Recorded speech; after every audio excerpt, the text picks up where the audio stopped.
Flying T V کے دوستوں السلام علیکم۔ دوستوں آج ہم ملائیشیا کے ایک خوبصورت اور تاریخی طور پر اپنی لوک داستانوں کی وجہ سے مشہور جزیرے ملاکا کے بارے میں جانیں گے۔ یہاں پر آپ کو خوبصورت اور رنگ برنگے رقشے بھی دیکھنے کو ملیں گے۔ دنیا کی اہم ترین بندرگاہ اس جزیرے پر واقع ہے۔ ملاکا جسے میلاکا بھی کہا جاتا ہے ملائیشیا کے قدیم ترین شہروں میں سے ایک ہے جو جزیرہ نما ملائی کے جنوبی علاقے میں آباد ہے۔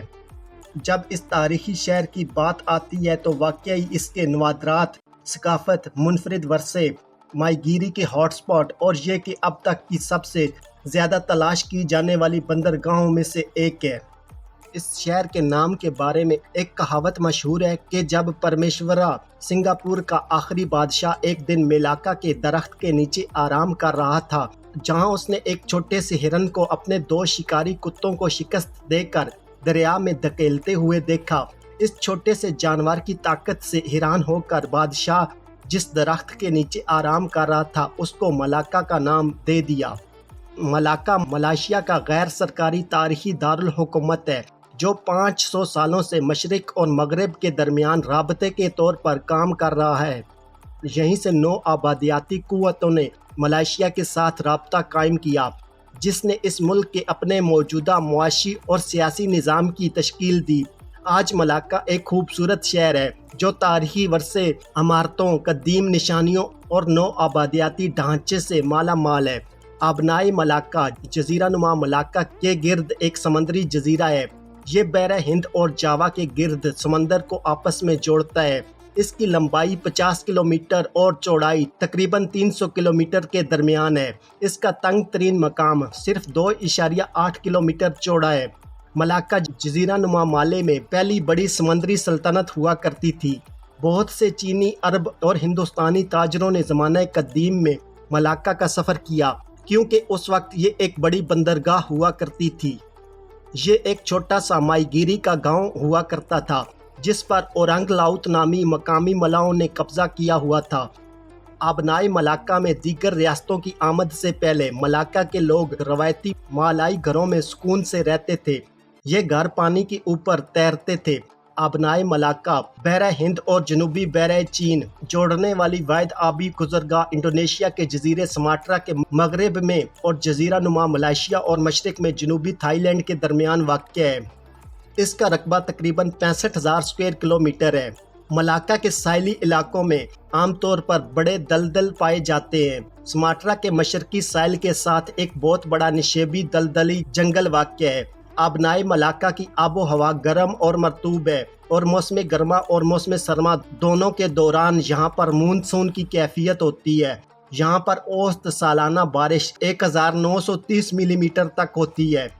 بحر ہند اور بحر جنوبی چین کے درمیان رابطے کے طور پر آبنائی ملاکا ہندوستان اور چین کے درمیان سب سے مختصر سمندری راستہ ہے اور اسی وجہ سے یہ دنیا کے سب سے زیادہ سفر کرنے والے جہاز رانی چینلز کی منزل ہے۔ ابتدائی دور میں مالائی جزیرہ نما میں اس خطے اور ایشیا کی سب سے بڑی ہجرت یہاں پر ہوئی تھی۔ اس آبنائی پر یکے بعد دیگرے عربوں، پرتگالیوں، ڈچوں اور انگریزوں کا کنٹرول رہا۔ سنگاپور دنیا کی اہم ترین بندرگاہوں میں سے ایک آبنائی ملاکا کے جنوبی سرے پر واقع ہے۔ 20ویں صدی کے آخر اور 21ویں صدی کے اوائل میں پیٹرولیم کمپنیوں نے سماٹرا کے مشرقی ساحل کے ساتھ تیل کے نئے کنویں دریافت کیے تھے۔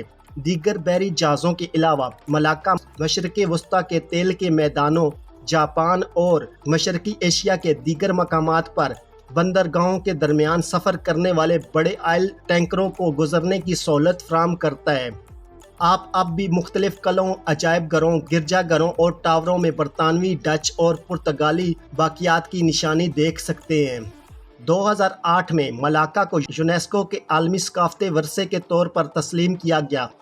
تقریباً 183 سال تک یہ جزیرہ ڈچ حکمرانی کے اندر رہا۔ ملاکا کے فن اور فن تعمیر کی تعریف ڈچ حکمرانوں نے بھی کی تھی۔ اس کے دیگر تاریخی تعمیراتی مقامات میں بابا نیونیا ہیریٹیج میوزیم اور ملاکا سلطنت محل سب سے مشہور مقامات میں سے ایک ہیں۔ ملاکا کا سینٹ پیٹرز چرچ ملائیشیا کا قدیم ترین رومن کیتھولک چرچ ہے۔ یہ چرچ شہر کے مضافات میں بنایا گیا ہے۔ یہ خوبصورت ترین کیتھیڈرل جو کہ 1710 میں پرتگالیوں کے دور میں تعمیر کیا گیا تھا، شہر میں گھومنے پھرنے اور مزید پرلطف اور پرجوش بنانے کے لیے ملاکا کے رکشہ مالکان اکثر اپنی ٹرائی سائیکلوں کو رنگ برنگے پھولوں، موتیوں کی چادروں اور دیگر فینسی آئٹم سے سجاتے ہیں تاکہ وہ اپنے گاہکوں کو اپنی طرف متوجہ کر سکیں، تاکہ انہیں ایک تازگی کا احساس ہو۔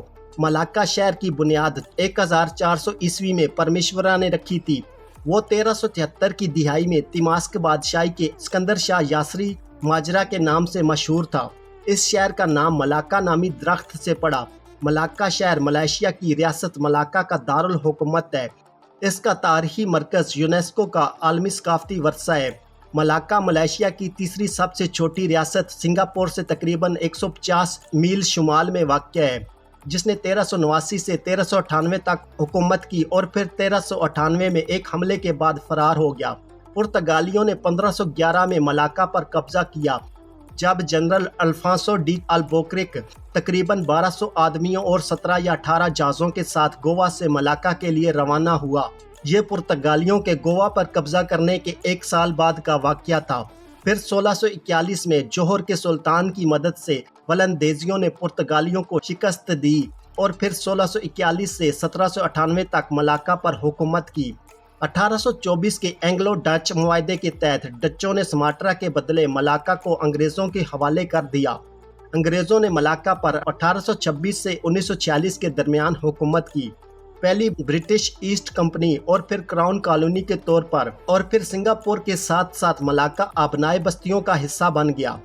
اس کراؤن کالونی کے تحلیل ہونے کے بعد ملاکا اور پیانگ یانگ ملائن یونین کا حصہ بن گئے، جو بعد میں ملایا کی فیڈریشن اور بالآخر ملائیشیا بن گیا۔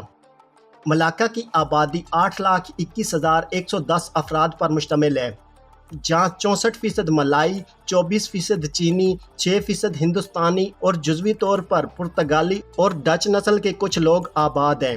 ملاکا کا اکثریتی مذہب مسلمان ہے، جن میں 66% مسلم، تقریباً 25% بدھ مت، 5% ہندو اور 3% عیسائی یہاں پر آباد ہیں۔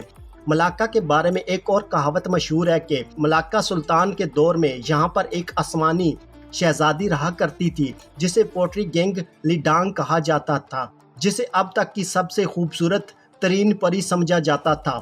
مقامی لوگوں کا خیال تھا کہ ان کی اس وقت کے سلطان محمد سیاہ کی اس پر نظر تھی اور وہ اسے چاہتا تھا، جس پر پریوں نے سلطان کو جاننے کے لیے 7 ناممکن شرائط رکھی تھیں۔ بعض ذرائع کے مطابق اگرچہ سلطان 6 شرائط کو پورا کرنے میں کامیاب ہو گیا، لیکن اپنے ہی بیٹے کو قتل کرنے کی سوچ مکمل نہ کر سکا اور آخر کار ناکام رہا۔ تیمنگ ساڑی ٹاور ملاکا میں واقع ہے۔ یہ مشہور ٹاور 2008 میں بنایا گیا تھا۔ یہ ٹاور 110 میٹر کی اونچائی پر کھڑا ہے۔ 7 منٹ کی سواری کے لیے یہ ایک وقت میں 80 مسافروں کو لے جاتا ہے۔ اس کے بارے میں مشہور کہانی یہ ہے کہ اس ٹاور کا نام ایک افسانوی ہتھیار کے نام پر رکھا گیا ہے۔ پورے شہر کے پرندوں کا نظارہ کرنے اور مرکز ہونے کے علاوہ یہ ٹاور سویس ٹیکنالوجیز کا استعمال کرتے ہوئے بنایا گیا تھا اور یہ 10 ریکٹر سکیل تک کے زلزلوں کو برداشت کر سکتا ہے۔ ملاکا گیٹ وے، جو 2025 تک جنوبی مشرقی ایشیا کا سب سے بڑا نجی میرینا بننے جا رہا ہے۔ اس پروجیکٹ کو 2015 میں شروع کیا گیا۔ یہ چین اور ملائیشیا کا سب سے بڑا پروجیکٹ ہے۔ مصنوعی جزیروں کی یہ آف شور ترقی 12 ڈویژنوں پر مشتمل ہوگی، جس میں تجارتی، رہائشی، ثقافتی، تفریح اور طرز زندگی کے دیگر عناصر شامل ہوں گے۔ ملاکا میں کرائسٹ چرچ 1753 میں تعمیر کیا گیا۔ کرائسٹ چرچ اپنے اصل ڈچ فن تعمیر کی عکاسی کرتا ہے۔ ملاکا ایک ثقافتی نخلستان ہے۔ ملاکا میں ایک تاریخی مسجد بھی ہے۔ یہ مسجد 1720 اور 1728 کے دوران تعمیر کی گئی تھی اور 1892 میں اس کی تزئین و آرائش کی گئی۔ یہ مسجد ملاکا میں دیکھنے کے لیے سب سے مشہور دلچسپ مقامات میں سے ایک ہے، کیونکہ اس کا تعمیراتی ڈیزائن ہندو، چینی، سماتران اور ملاکا ملائی طرز کا امتزاج کا ہے۔ دوستو، آج کی میری یہ ویڈیو ملائیشیا کے ایک جزیرے ملاکا کے بارے میں تھی۔ امید ہے کہ آپ کو یہ ویڈیو پسند آئی ہوگی۔ اس ویڈیو کو اپنے دوستوں کے ساتھ فیس بک، ٹویٹر اور واٹس ایپ پر شیئر کرنے کے علاوہ چینل پر نئے آنے والے سبھی دوستوں سے گزارش ہے کہ وہ یوٹیوب پر ہمارا channel flying T V subscribe کر لیں اور ساتھ دیا گیا گھنٹی کا بٹن دبا دیں تاکہ آپ کو ہماری آنے والی تمام ویڈیوز کے نوٹیفیکیشن ملتے رہیں۔ شکریہ۔